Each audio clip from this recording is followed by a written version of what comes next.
pull me closer to your side.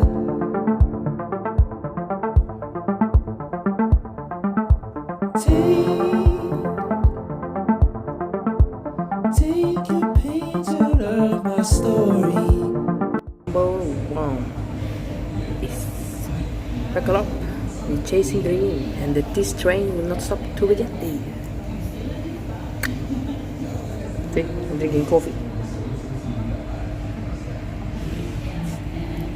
I'm on the person here. Number two is don't expect so much from people, you only will get disappointed. So think about that a little bit. Good. Courage is number three. Is knowing what not to fear. And yes, I've been working out in this magical day in fairy tale land.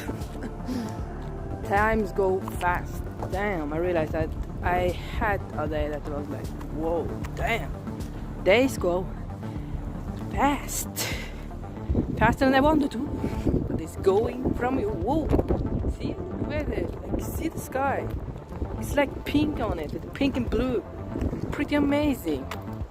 I need to sometimes say to myself, relax and just relax and take a break. Take a cup of coffee. Like you see in my it was earlier on the day. I was going on the restaurant alone, take a cup of coffee. Like a real boss, you know, just get a coffee, you know. I don't know, sometimes it's nice to do things alone. I've never been in this restaurant, so this was nice.